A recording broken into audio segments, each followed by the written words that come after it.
Good morning students. तो आपका chapter चल रहा था चैप्टर नंबर 4 जगत मोनेरा। ठीक है, आपका फर्स्ट पार्ट हो गया था। आज हम आपका सेकंड पार्ट स्टार्ट करेंगे। हम बैक्टीरिया के बारे में पढ़ रहे थे। लास्ट वीडियो में आपको मैंने यू बैक्टीरिया और आर की बैक्टीरिया बताया था। यू बैक्टीरिया और बैक्टीरिया दोनों सेम ही होते हैं। आर की बैक्टीरिया होता है वो प्रिमिटिव होता है। तो आर की बैक्टीरिया हम पढ़ चुके थे। अब आज हम बात करते हैं बैक्टीरिया के बारे में या यू बैक्टीरिया के बारे में, ये क्या होता है।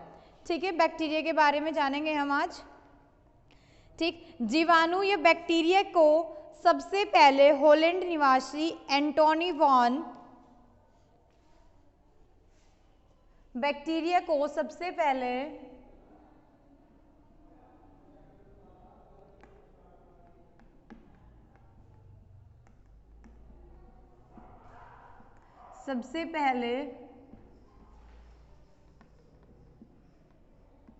हॉलैंड निवासी, कहाँ के थे ये? हॉलैंड के। ठीक है, हॉलैंड निवासी एंटोनी वॉन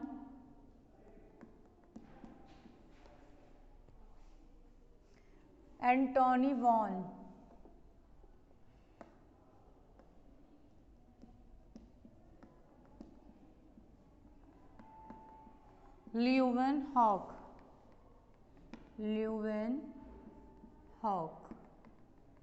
ठीक है, एंटोनी वॉन ल्यूवेनहॉक ने 1683 में कहाँ देखा इन्होंने? 1683 में दांत के खुरचे हुए मैल में देखा।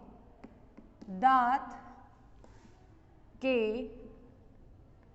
खुरचे हुए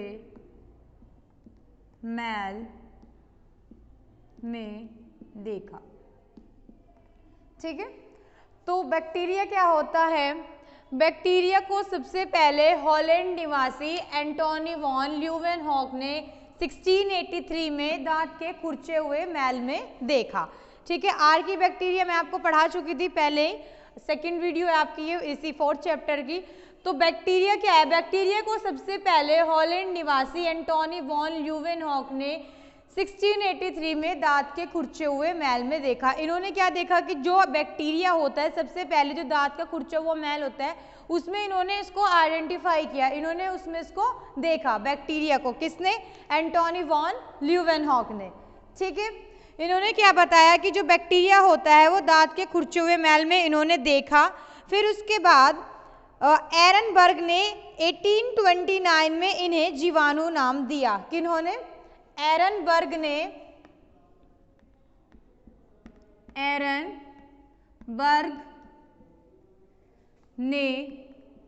कब? एरनबर्ग ने इन्हें 1829 में बैक्टीरिया या जीवाणु नाम दिया।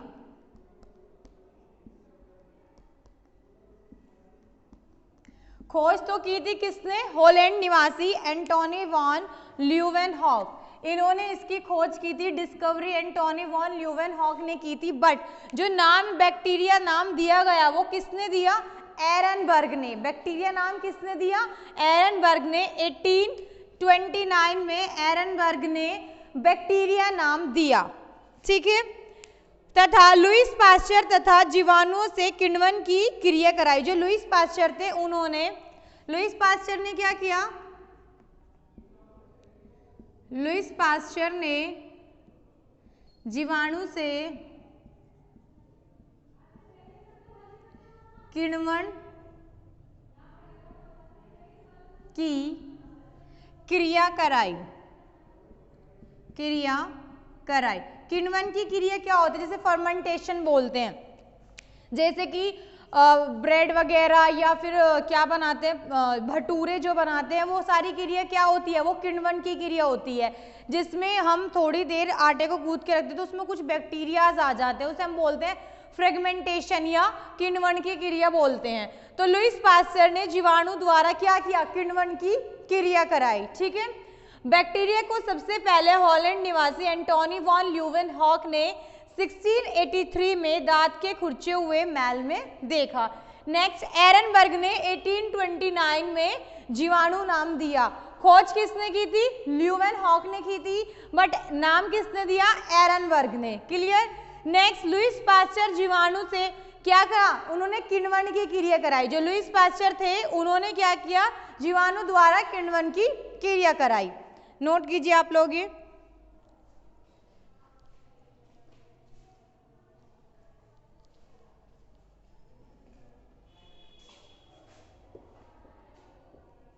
क्लियर। आगे चलते हैं।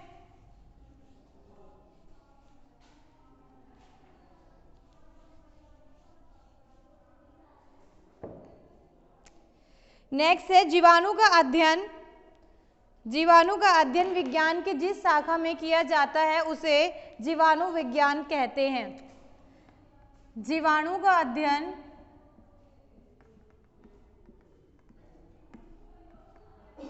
विज्ञान की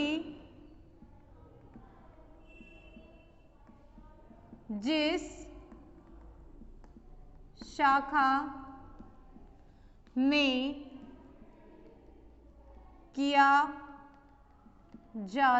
जाता है उसे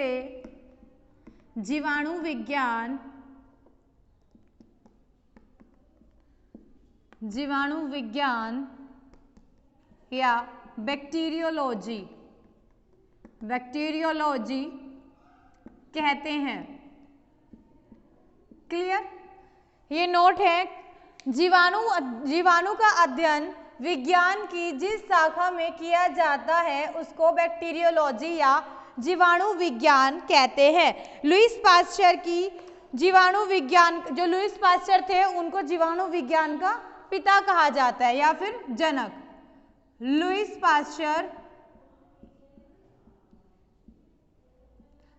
पास्चर को जीवाणु विज्ञान के जनक कहा जाता है। Father of bacteriology is called Lewis pasture. Clear. Father of bacteriology is called Lewis pasture. जीवाणु का अध्ययन विज्ञान की जिस शाखा में किया जाता है उसे जीवाणु विज्ञान या बैक्टीरियोलॉजी कहते हैं। एंड लुईस पास्चर को जीवाणु विज्ञान के जनक कहा जाता है। ठीक है।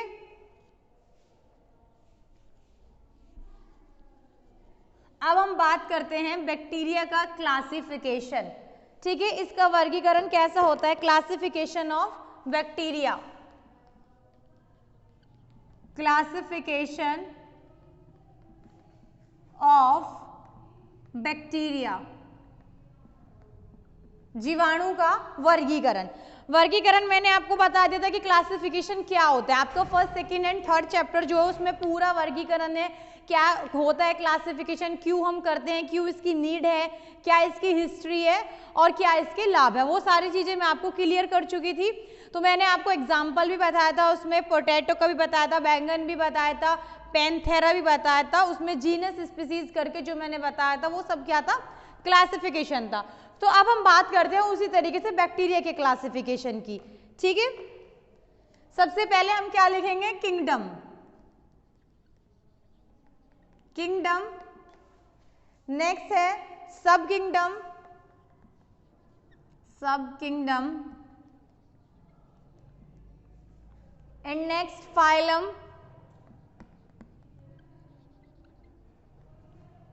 Then class, genus and species.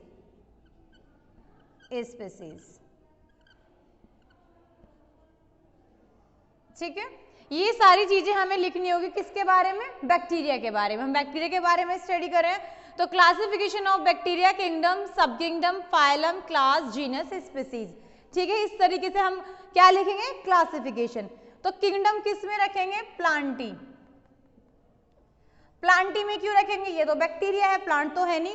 Plantae में इसलिए रखेंगे क्योंकि इसके अंदर क्या पाई जाती है? Cell wall. बैक्टीरिया के अंदर सेल वॉल पाई जाती है, जिस कारण इसको हम किस में पढ़ेंगे? प्लांटी के अंदर पढ़ेंगे। नेक्स्ट आता है थैलोफाइटा। थैलोफाइटा। थैलोफाइटा। सब किंगडम क्या होगा? थैलोफाइटा। फिर आती है आपका फाइलम साइजोमाइकोटा, साइजोमाइकोटा,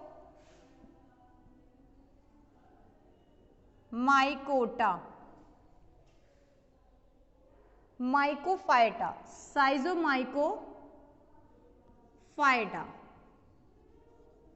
ठीक है, साइजोमाइकोफाइटा। नेक्स्ट क्या आता है इसमें, जीनस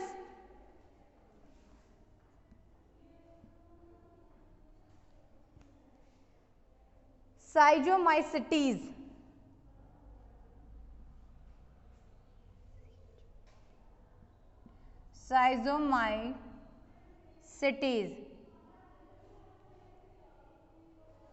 सिटीज, ठीक है। फिर बात करते हैं जीनस इस्चरिचिया,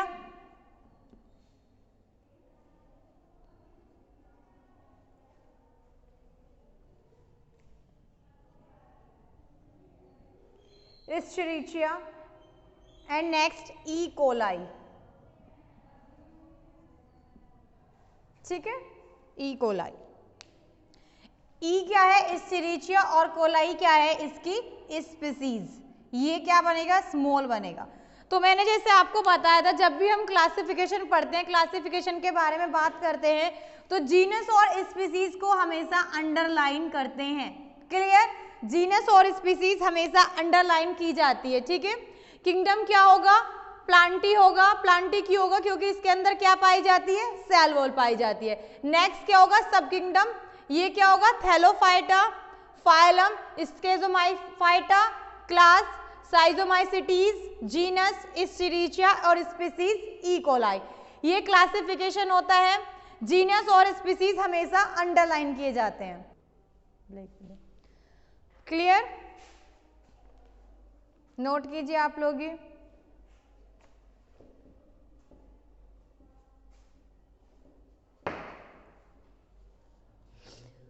समझ में आया होगा। प्लांट, ये इसको हमने प्लांटी में क्यों रखा है, क्योंकि इसमें सेल वॉल पाई जाती है। Kingdom Plantae, sub kingdom Thallophyta, phylum Schizomycophyta, class Schizomycetes and genus Escherichia और स्पीसीज ई कोलाई। ई क्या है, ये इस्चरिचिया और कोलाई इसकी स्पीसीज है। जो हम जीनस लिखते हैं उसको कैपिटल लेटर से लिखते हैं और स्पीसीज हमेशा स्मॉल लेटर से लिखते हैं, और दोनों वर्ड्स को हम अंडरलाइन करते हैं। क्लियर,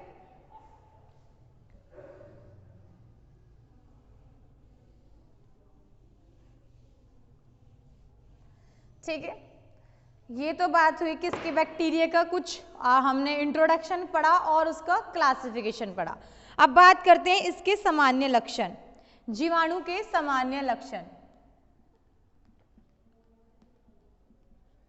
जीवाणु के सामान्य लक्षण, ठीक है। जीवाणु के सामान्य लक्षण क्या होता है, जीवाणु एक कोशिकीय अति सूक्ष्म जीव है, ठीक है। सबसे प्राथमिक जीव है, एक कोशिकीय और बहुत सूक्ष्म है, जिसको हम सूक्ष्मदर्शी की सहायता से देखेंगे। ऐसे ही नग्न आंखों से नहीं दिखता। हमारे आसपास सभी एरिया में जीवाणु पाए जाते हैं, बैक्टीरिया पाए जाते हैं, लेकिन हम इनको सूक्ष्मदर्शी की सहायता से देखते हैं। प्राथमिक होता है, प्रिमिटिव होता है और बहुत ही सूक्ष्म होता है। नेक्स्ट क्या है, जीवाणु एक कोशिकीय अति सूक्ष्म जीव है। जीवाणु एक कोशिकीय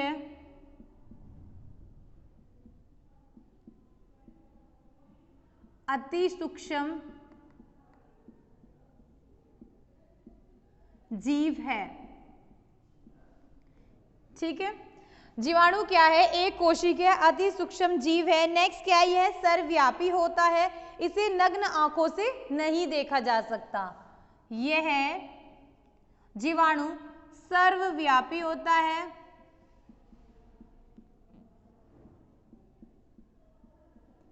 और इसे नग्न आंखों से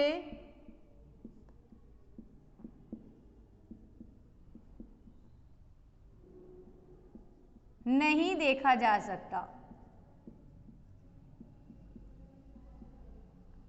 हमारे आसपास बहुत सारे बैक्टीरियाज होते हैं, हमारे आसपास, हमारे एटमॉस्फेयर में, हमारे वातावरण में चारों तरफ बहुत सारे बैक्टीरियाज होते हैं, लेकिन हम उनको ऐसे ही नहीं देख सकते। उनको देखने के लिए हमें किसकी नीड होगी? माइक्रोस्कोप की नीड होगी, जिसकी सहायता से हम इनको देख सकते हैं। ठीक है, जीवाणु क्या होते हैं? एक कोशी के होते हैं, सिंगल सेल होते हैं। ठीक है, यह सर्वव्यापी होते हैं और इन्हें हम नग्न आंखों से नहीं देख सकते। यह गर्म पानी के झरने तथा बर्फ वाले स्थानों पर पाए जाते हैं। ये गर्म पानी के झरने, ये गर्म पानी के झरने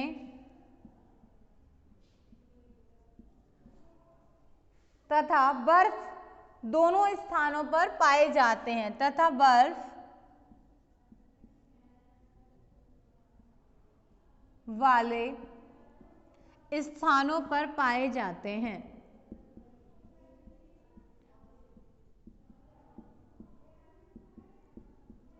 क्लियर? ये गर्म पानी के झरने और बर्फ वाले स्थानों पर पाए जाते हैं, हमारे आसपास भी देखने को मिलते हैं। जीवाणु में कोशिका भित्ति उपस्थित होती है, जिस कारण पादप जगत में रखा गया है। मैंने आपको अभी क्लासिफिकेशन बताया था, उसमें मैंने इसको जो किंगडम दिया था या जगत दिया था, वो क्या दिया था? प्लांटी। क्यों? क्योंकि उसमें सेल वॉल पाई जाती है। ठीक है, जीवाणु में सेल वॉल या कोशिका भित्ति, कोशिका भित्ति उपस्थित होती है, जिस कारण जीवाणु को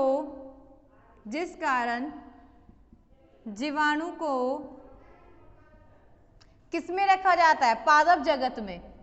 पादप जगत यानी कि प्लांट किंगडम में रखा जाता है।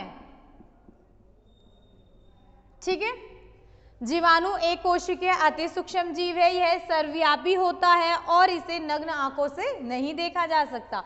ये गर्म पानी के झरने तथा बर्फ वाले स्थान दोनों तरीके के स्थानों पर पाए जाते हैं। जीवाणु में सेल वॉल क्या होती है? उपस्थित होती है, जिस कारण जीवाणु को पादप जगत में रखा जाता है, क्योंकि इसके अंदर कोशिका भित्ति है, इसमें कोशिका भित्ति पाई जाती है, जिस कारण इसको पादप जगत में रखा जाता है।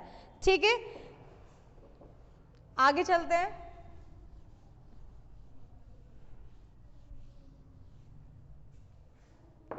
जीवाणु में नेक्स्ट पॉइंट है, जीवाणु में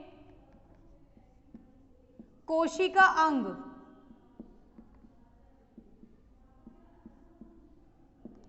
कोशिका अंग जैसे